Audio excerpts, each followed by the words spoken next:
Muy buenas, bienvenidos a este segundo chupito de R sobre metaanálisis. A la izquierda de sus pantallas tienen a mi colaborador y amigo Alejandro Guillén, que hoy nos acompañará en este segundo chupito para explicarnos un poco qué hacemos con todo lo que hemos visto en el primer vídeo de metaanálisis. Muy buenas a todos. ¿Vamos a ello? Listo, comenzamos. Como pueden ver, los paquetes son los mismos que se utilizaron en el vídeo anterior, al igual que la base de datos de que ponemos de ejemplo. No voy a parar a explicar estos paquetes porque están explicados en el otro vídeo y vamos a ganar tiempo si no lo hacemos, ¿de acuerdo? Al igual que tampoco voy a explicar el ejemplo de la base de datos. Recomiendo que se vea ese vídeo para poder entender realmente todo lo que estamos haciendo. Esta función igualmente se vio en el vídeo anterior, es la función para hacer el metaanálisis estándar que necesitamos para, en este paquete, hacer los resultados gráficos. El primero de los gráficos que vamos a utilizar es el funnel plot o gráfico de embudo. Este gráfico nos va a permitir ver de una forma muy visual si existe sesgo de publicación, es decir, si hay estudios no influyentes o con tamaño efecto cero que no hayamos detectado. Para hacerlo, funnel y nuestro objeto en el que hemos guardado el metaanálisis. Simplemente ejecutándolo, esta simple línea, vamos a tener un gráfico con forma de embudo. Este gráfico tiene que tener todos los puntos dentro del triángulo, dentro de esta pirámide. Y bueno, este punto, por ejemplo, no sale, podría haber una pequeña influencia, pero lo fundamental es que no haya huecos vacíos en el gráfico. Si todo esto estuviera lleno de puntos, pero aquí hubiera un vacío, nos estaría indicando que hay una posible influencia de estudios que no se han encontrado. Entonces se trata de ver vacíos. A mí personalmente es un gráfico que no me gusta mucho, porque me cuesta interpretarlo de una forma muy clara. Me cuesta saber si solo hay un punto aquí, pero un vacío, si hay o no. Sin embargo, es un gráfico que se utiliza muchísimo. El paquete Metaphor y la página web que está al principio de esta sintaxis tienen muchísimas variaciones del funnel, con forma de embudo inverso, con los márgenes cambiados. Yo he cogido esta, que es una de las que más me gusta, donde se ponen 3 niveles de confianza asociados a 3 colores. Si nosotros ejecutamos esto, salen 3 funnels distintos. En este caso nos está diciendo si hay sesgo de publicación o no, con distintos niveles de probabilidad, ¿de acuerdo? El que haya puntos en esta franja, pero no en esta, nos puede estar indicando un posible sesgo de publicación. De nuevo les digo que en la página web que pone el principio de la sintaxis van a poder encontrar muchísima información al respecto. Otra de las variaciones interesantes de este gráfico es el que se conoce como trim and fill. Es un gráfico muy similar, pero en este caso aparecerían puntos blancos indicándonos aquí hay un estudio que usted no ha localizado y que debería existir. Para hacerlo, creamos un objeto, yo lo he llamado tab por trim and fill, con esta función y nuestro resultado. Una segunda línea es hacer el funnel incluyendo el objeto trim and fill. En nuestro caso no va a cambiar nada porque no tenemos puntos blancos, ¿de acuerdo? Pero el gráfico sería similar apareciendo puntos con el contorno negro y en blanco. Otra gráfica muy interesante es la gráfica de los valores de influencia. En el vídeo anterior vimos que hay una forma muy sencilla de ver si uno de los estudios está influyendo de forma significativa, que era con esta función. En este caso, la función la guardamos en nuestro objeto y hacemos un gráfico de ese objeto. Cuando nosotros lo ejecutamos,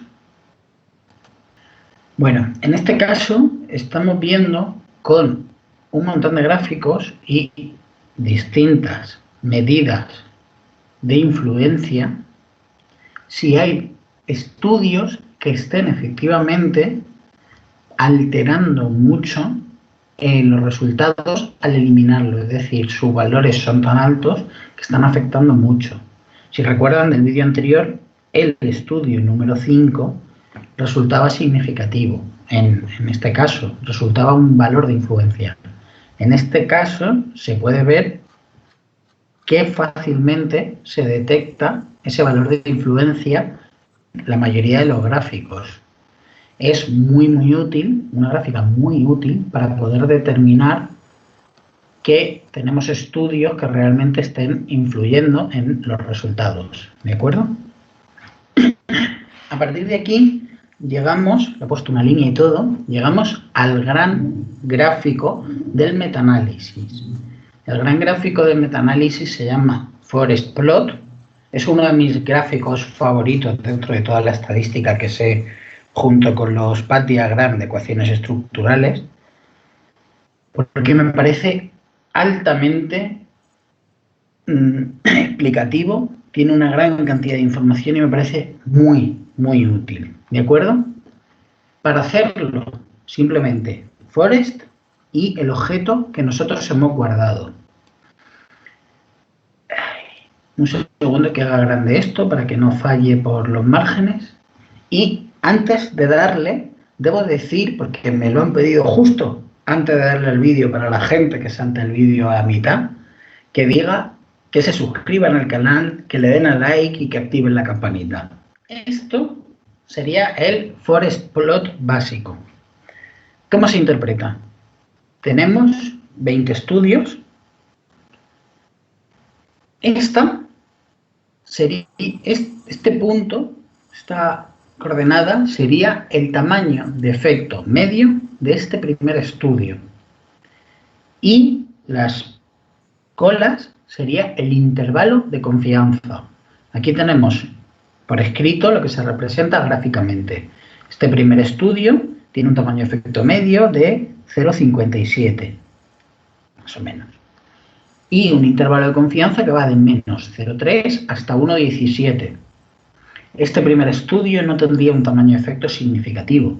Lo sabemos porque corta al cero.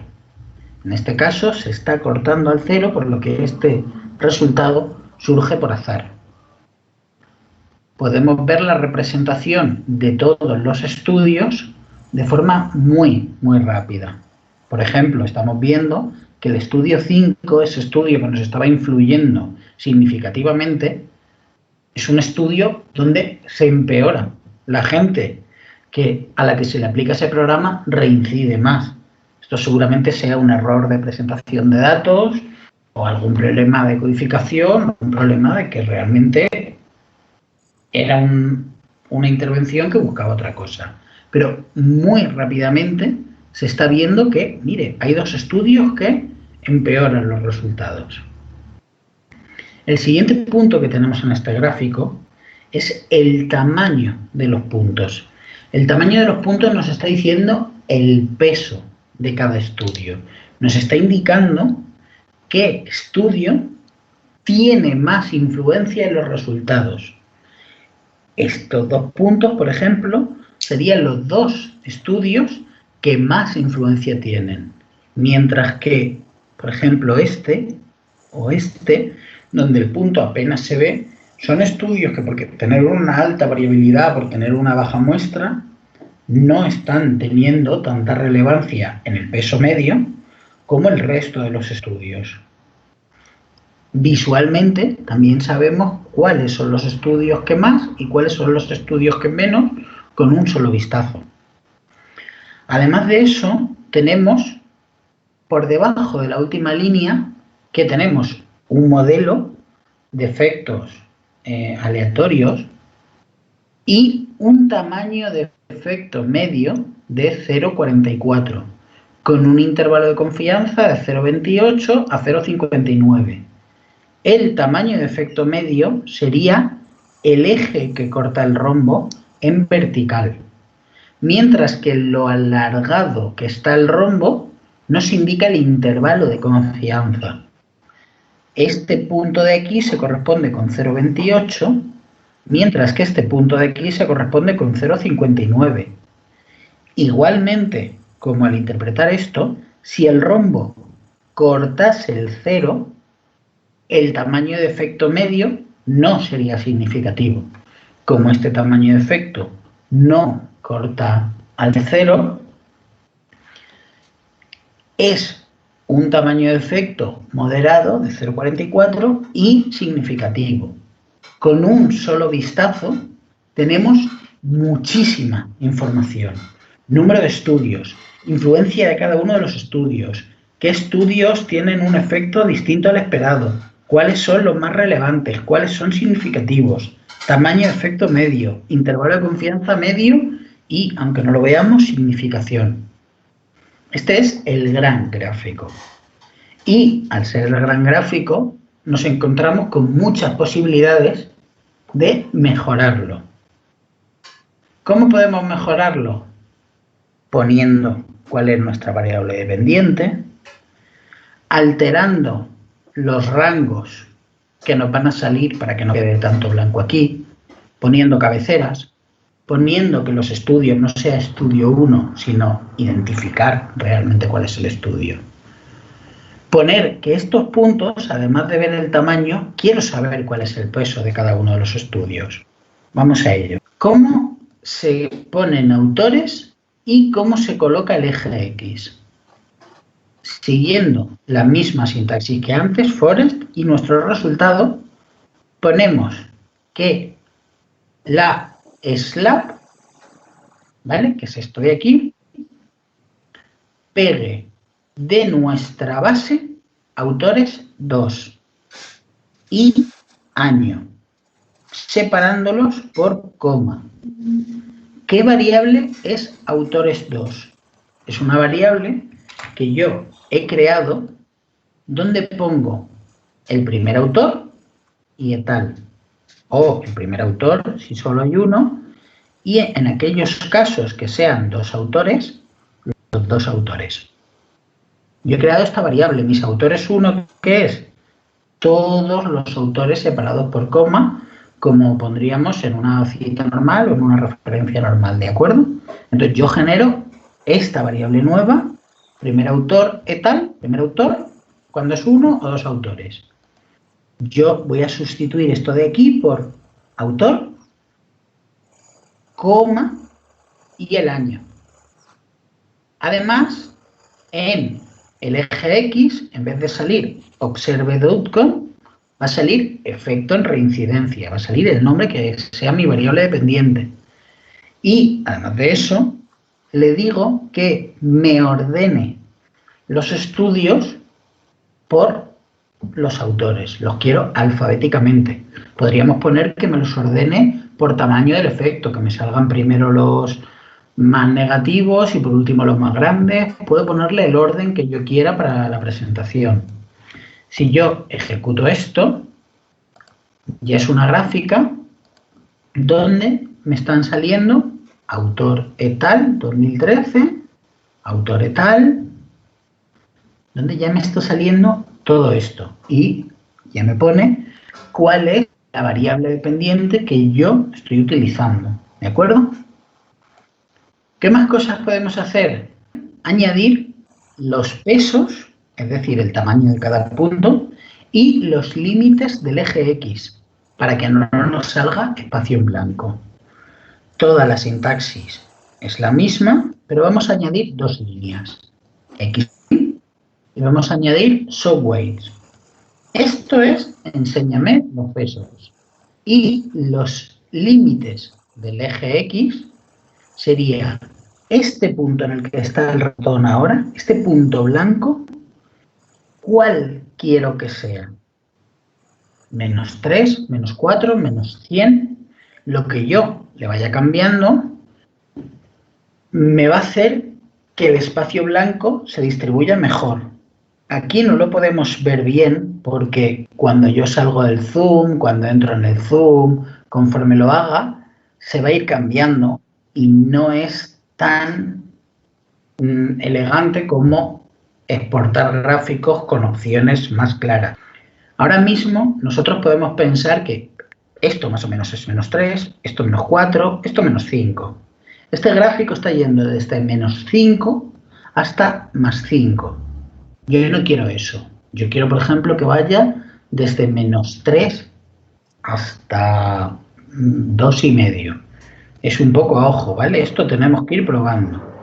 Entonces yo aquí pongo, por ejemplo, cuando le doy a zoom, el espacio en blanco se me ha reducido. ¿No es perfecto? No, no es perfecto. Aquí me está cortando, aquí queda mucho blanco. Yo tendría que ir probando, más o menos, hasta que encuentre el espacio que realmente se me queda en condiciones. ¿Sí? En este caso, sí, no es necesario, porque los valores están más o menos centrados. Pero en algunos casos puede haber algunos estudios que tengan un intervalo de confianza muy alto y se nos salgan del gráfico que nosotros queremos. Nosotros podríamos querer que este estudio aquí, que se nos está saliendo por mucho, no se salga tanto. Entonces, eso se controla con la función align. El align me va a cambiar el eje que sí se... ¿De acuerdo? Entonces, ahora va de -2 hasta 2. Yo le podría poner que vaya desde -1,5 hasta 0,5. Ya han visto que esto se ha recortado y ahora aquellos estudios que su intervalo de confianza se pasa, se quedan con una flechita.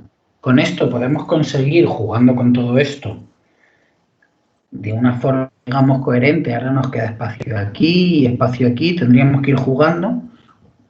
Conseguimos un grado de control sobre este gráfico muy, muy superior al que se consigue con ningún otro programa de metaanálisis, o con muy pocos programas de metaanálisis. El último punto sería añadir cabeceras. Yo quiero que me salgan cabeceras. Ah, bueno, perdón, no lo dije. Aquí están los pesos.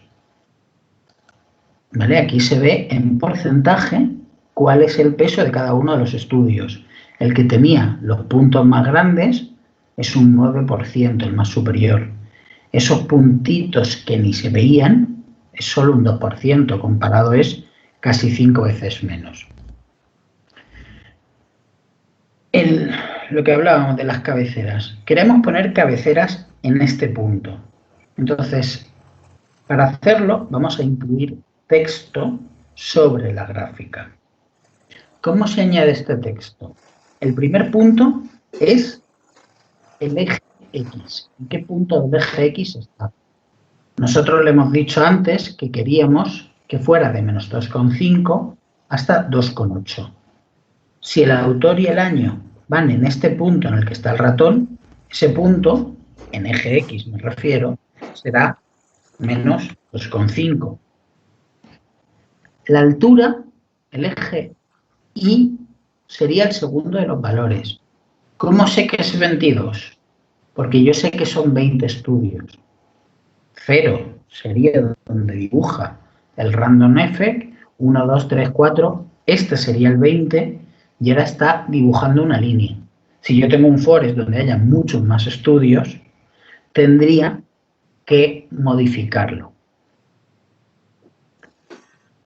¿Dónde quiero que salgan los pesos? Pues seguramente en 1,9, 1,8 y esto prácticamente en 2 y pico.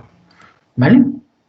Entonces yo aquí lo modifico y lo modifico poniendo más o menos el valor que yo considero. ¿De acuerdo? Esto se hace... Se va probando. Se va probando, exactamente. Entonces yo lo voy poniendo y voy viendo cómo tengo que emplazarlo. El autor, aunque lo haya puesto ahí, me lo está centrando. Tengo que ponerlo más para la derecha y esto más para la derecha todavía. Pues 2,3, Esto más o menos sería el forest final que nosotros tenemos en este caso. Se pueden poner muchísimas más cosas, ajustarlo muchísimo mejor, cambiar los es meter más datos, hacer muchísimas más cosas, pero este creo que es un forest general muy bien hecho de una forma relativamente fácil. Otros dos temas puntuales que quiero aprovechar este chupito para tratar. El primero es que con la función par podemos eliminar los márgenes. Los forest a menudo tenemos muchos estudios y no podemos permitirnos una imagen con tantos márgenes. Entonces, con esta función vamos a eliminar los márgenes para poder tener un forest más ajustado a lo que nosotros queremos, ¿de acuerdo? Creo que se ha notado sensiblemente la diferencia. En este caso, vamos a tener menos problemas a la hora de pegarlo en nuestro artículo. El último punto casual que quiero tratar es, si estamos publicando en español, cómo hacer que todos estos datos, en vez de salir comas, en vez de salir puntos, perdón, salgan comas. La forma de hacerlo sería simplemente con esta función. Options, decimales con coma. Si yo la ejecuto y vuelvo a ejecutar mi sintaxis de forest, los puntos ya han sido sustituidos por comas. Creo que con todo esto tenemos un forest para publicaciones en español muy adecuado. Si quieren cosas más específicas o tienen dudas, no tengan problema en poner un comentario y lo iremos viendo. Bueno, pues muchísimas gracias, Alejandro, por todo este conocimiento que ofreces de forma gratuita. Entendemos que detrás de esto hay un montón de años de estudio y que hay que leer un poco y es difícil entrar de la nada. Pero también es una presentación en español que no es tan común porque tutoriales en inglés sí que se encuentran fácilmente. Pero en un nivel tan avanzado y con un investigador quizá pues de este calibre, ya cerca de 50 artículos Scopus, no es tan sencillo encontrarlos y entonces me parece pues súper interesante finalmente que poco a poco vayamos haciendo esta comunidad y vayamos pues haciendo tutoriales para que la gente que está iniciándose en la investigación, imagino que Julio Sánchez Meca no va a ver este chupito de R, pero la gente que está empezando y quizá el director les ha dicho, haz un metaanálisis y nadie sabe muy bien cómo hacerla, pues que esto sea una solución para ese tipo de problemáticas. Y además me parece que también es un ejercicio de transparencia muy interesante porque todo lo que trabajamos en el chupito son con bases que o están siendo por publicar o ya han sido publicadas, ¿no? Creo que eso finalmente pues le da un valor extra a todo lo que hacemos.